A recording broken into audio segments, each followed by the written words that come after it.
What's up, everybody? So it's Saturday, early Sunday morning.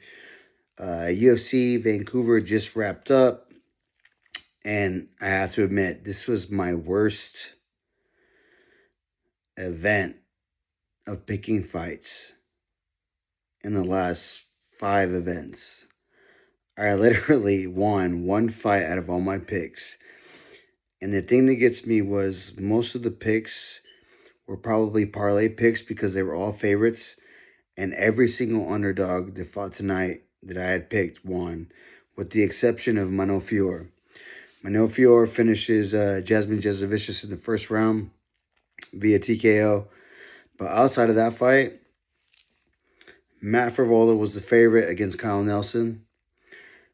Kyle Nelson beats Matt Frevola in a banger of a fight. It was back and forth. I think all three judges had Matt Frevola winning the second round, and the other two had Kyle Nelson winning the first and the third.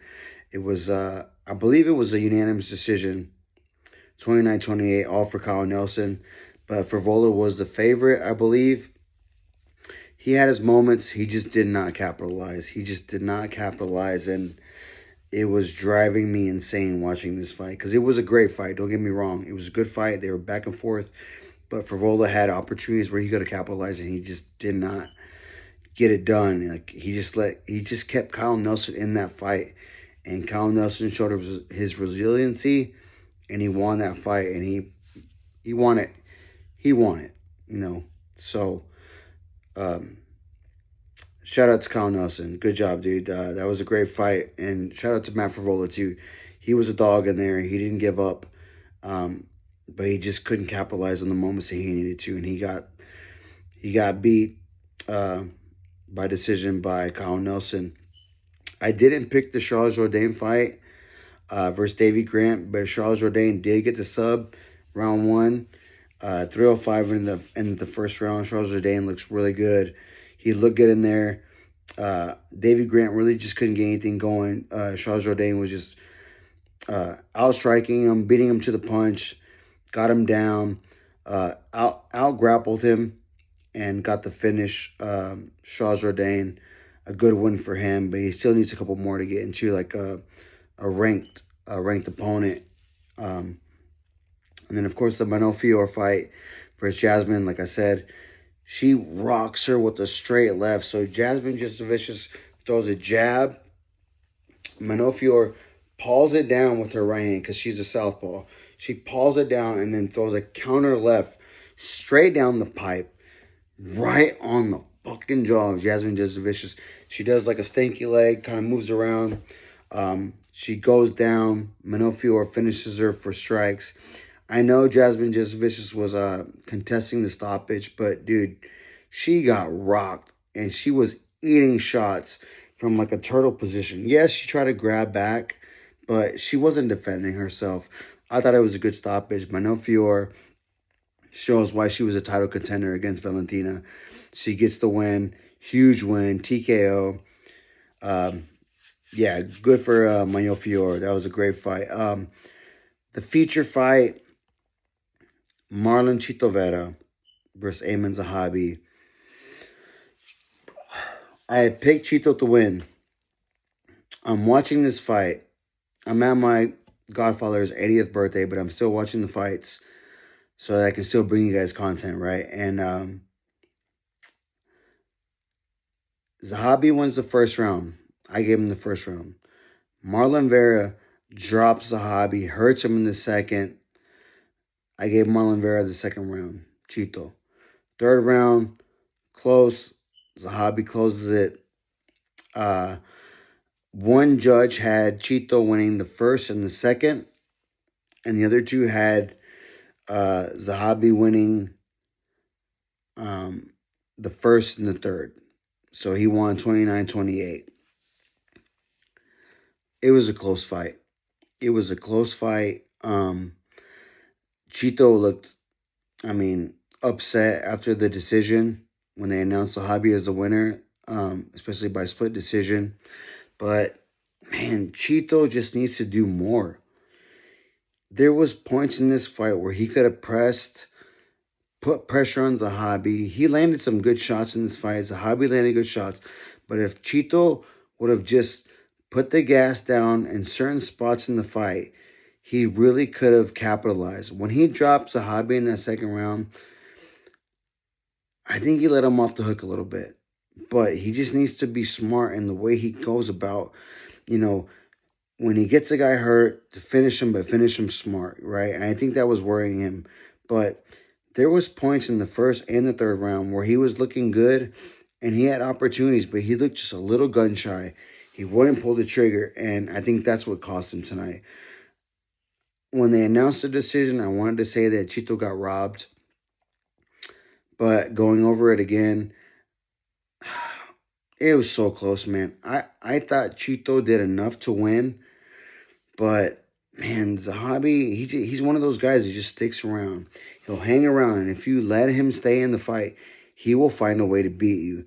And that's what happened tonight, I believe. Shout out to Amos Zahabi.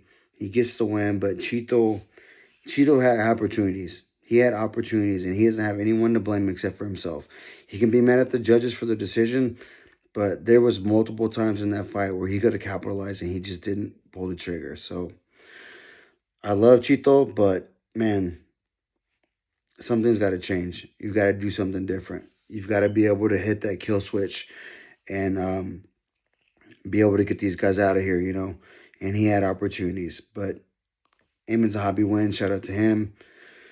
Co-main event. Oh my God. My boy Kevin Holland, Funky Town, Fort Worth, takes on Canada's Mike Malott. Mike Malott kicks him in the balls. Straight dick kick. Kevin Holland takes time, comes back. Not even a minute later, eats a knee, shin, toes, everything again, straight to the balls again. Kevin is clearly compromised. He is hurt. He's in pain. And Dave Murgliata, there was a prelim fight, Drew Dober. He had a big kick to the balls against his opponent. Let me see. I don't know who his opponent was, but Drew Dober got a point taken away. Ended up coming back after the stoppage and gets the TKO victory. But Dave Murgliata lets Mike Malott and Kevin continue that round after 2 back-to-back nut shots. Hard low blows. I understand that it wasn't intentional, but where are we going to call the line with this? You have to take a point. After the first one, okay, unintentional. Even if the second one is unintentional, you have to take a point. Because that compromised Kevin the remainder of the fight. I thought, honestly, because I had bet Kevin. I had bet Kevin by TKO, and I had bet RDR by submission. If Kevin wouldn't have been able to continue, it would have went TKO, KO, DQ for the bet. And you could tell he was compromised. Even going after that round, they finished the round, the second round, he didn't even want to answer when they were asking him. They even brought the doctor in. Can you continue? If you don't tell me you continue, the fight's going to be over and you're going to lose by DQ. That's what Dave Murgliata told him. But Dave Murgliata should have took a point away from Mike Malott in that first round after the second foul. These guys get away with too much, especially a big foul like that. That changes the whole flow of the fight, and that's a bad shot, a really bad shot. And it's nothing against Mike Malott, but he committed 2 fouls. Take a point. Take a fucking point, man. Kevin, he's a dog. I knew he wasn't going to quit, even though if he would have said he couldn't continue after the second one, he would have won by DQ and he would have got his show and win money. But he didn't. He's a dog. He wanted to fight. And the rest of the fight just didn't go how I thought it was going to go because he was compromised. He was hurt. Mike Malott gets the decision. I believe it was 29-28 on all cards. But the, the judging is just so sporadic. You know, you have one judge taking a point away for one nut shot. It was a game changer, of course. And then you have another referee who lets two nut shots go, doesn't take a point, and barely gives a firm warning.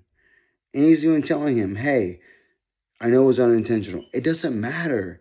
It doesn't matter if it was unintentional or not. You still committed the foul, and the opponent is still compromised. That should have been an automatic point taken away after the second one. I don't know what they can do about this. I think there needs to be some type of review for the referees. Dave Murgliata is not a bad referee, but there has to be some type of consistency in the refereeing and the judging, especially when it comes to low blows like that. Because low blows that bad can change a fight. 100% can change a fight. So there just needs to be some type of consistency, because to have Drew Dober getting a point taken away for that one low blow, one shot, and then have Mike Malott commit two fouls within a minute apart and not get a point taken away, that's crazy. That needs to be fixed. They need to address that. And in the main event, RDR, Ranier de Ridder versus Brendan Allen. Brendan Allen was the big underdog. I picked RDR to win by submission. He gets a takedown in the first round, controls, can't find any kind of sub, but he has good control time. Second round, more of the same. After the second round, he looks completely gassed. The third round, Brendan Allen is starting to build confidence. He feels like he can work on the ground. Switches positions. RDR, I believe, got the takedown. And from the body triangle, RDR turns into a full mount position and starts landing big elbows. Welts up RDR on the side. I mean, he had a big knot. Lands big run and pound. Good shots. Going into the fourth, I still had RDR win the first two rounds just from control and the grappling. Brendan Allen, I gave him the third round. He landed big shots, welted RDR up. Fourth round, RDR looks gassed between the rounds. Brendan Allen looks fresh. His corner, Bilal, is telling him he's tired. Go at him. Go at him. Let's go. Put the gas. I love that, because Brendan Allen comes out to start the fourth round and immediately shoots on RDR. Bam, puts him into the fence, lifts, gets the takedown, and then he stays on top position for the entire round, most of the round, and just lands big shots. And he's just wearing down RDR, just draining him. Elbows, big right hands from like almost like a closed guard position, because RDR was trying to do like a body triangle from the bottom. So that tells me that he's just trying to stay safe and not let Brendan Allen pass. That's the only reason you would do a body triangle from the bottom.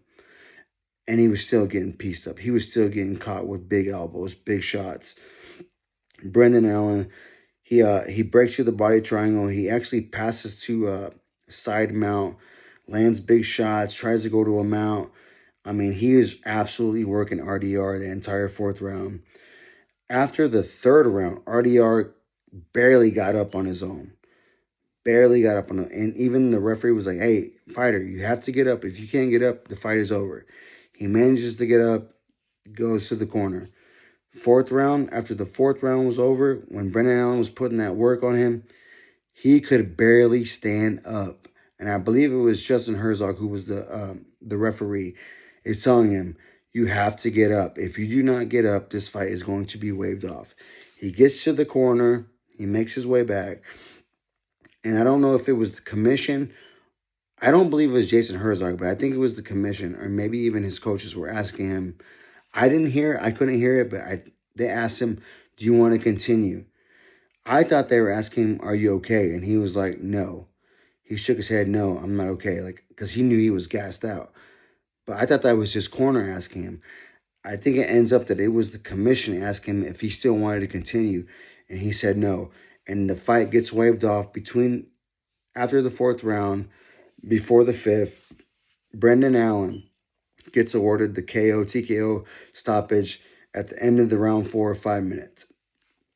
That was a great win for Brendan Allen. It's going to move him up in the rankings for sure, 100%. But man, tonight was just one of those nights, man, where,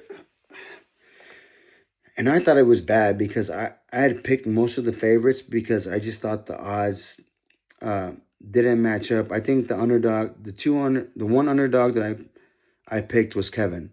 He was an underdog, but I think he actually closed as the favorite before the fight started against Mike Malott. But I had picked Renier de Ritter by submission.